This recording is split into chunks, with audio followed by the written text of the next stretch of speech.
Now, I didn't know that you originally auditioned for the role of Simon. Yes, yeah. I think in the breakdown there was only a few parts that were going out, and it was really scaled back. It was just like one scene that you were allowed to look at. So I think everyone kind of auditioned for different.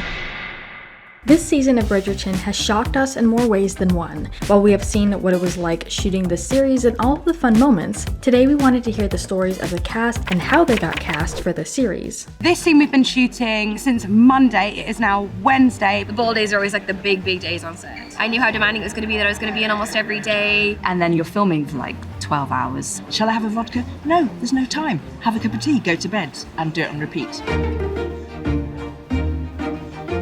Casting director Kelly Valentine Hendry remembers the day she got the call from Shondaland about casting a new series for Netflix called Bridgerton. Recalling getting the casting right for Duke and Daphne, when we saw Phoebe early on, we definitely noticed her, and she was someone we loved. But was she Daphne? At some point we wondered if she was Cressida, but after we saw hundreds of possible Daphnes, we kept on coming back to Phoebe. But before we get into all the cast and how they were chosen, today's trivia question: what year does Bridgerton begin? Leave your guesses in the comments down below and stick around till the end of the video to find out if your answer was correct.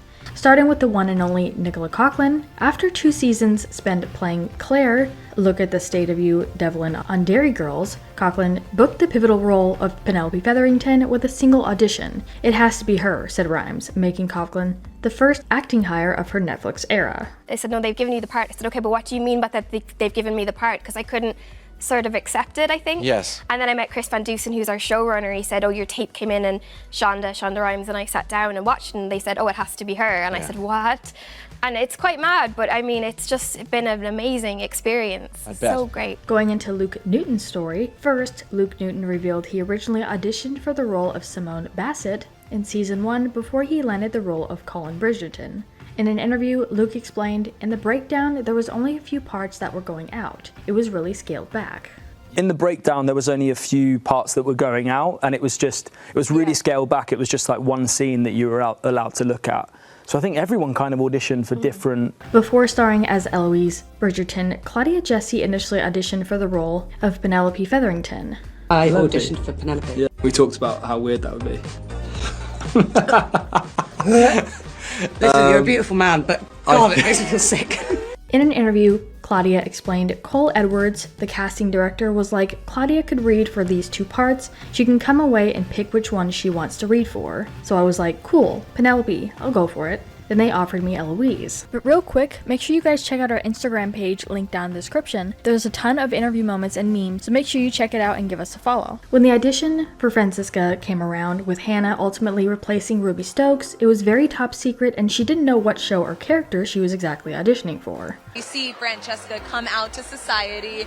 She's the latest Bridgerton. What was that like to get such a huge part of a role in Bridgerton and also just be going out into society like that? Yeah, I had no idea. When I auditioned, I had no idea. Even when I booked the part, no idea that I was joining Society. So it was a really lovely surprise.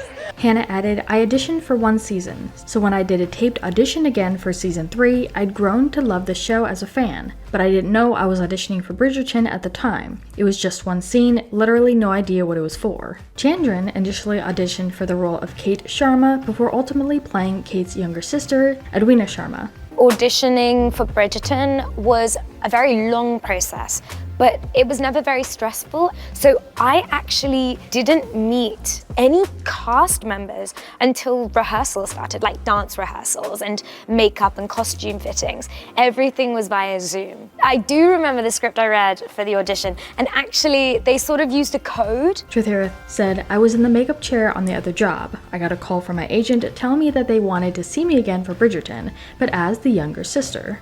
Kate was called Amy, and I can't remember what Lord Bridgerton was called, but it was something very funny. And like, it was very obvious what it was, but I love that they went that extra step to change the names. So my audition scenes were both from episode 1, and the first scene was where Kate and Edwina discuss their journey to London and what they expect from the season before the pastel ball. And we wanted to express our excitement for the already announced season 4 of this highly popular series. Bridgerton Season 4 is currently casting a major reoccurring role, Emily, a character who is an East Asian female between the ages of 24 and 30, and described as plucky, endlessly resourceful, and having trouble trusting others. There's not a chance. Are we doing that?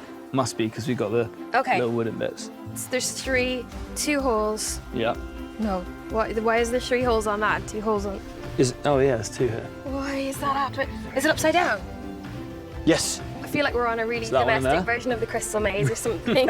Start the clock. Yeah, that one goes that one goes Yeah. in there. Nice. And as far as the answer to our trivia question, the year the series starts is 1813. She is named Daphne, is the season's incomparable.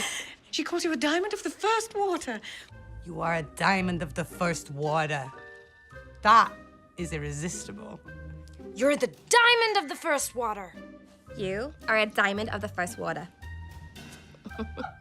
Is it good? I know, I watch a lot. It's Teresa Giudice.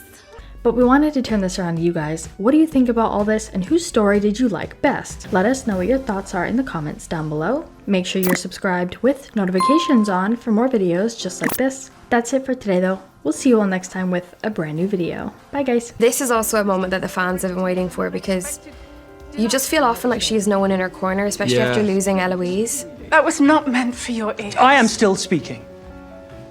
Your daughter did not entrap me. I proposed to her out of love, nothing less.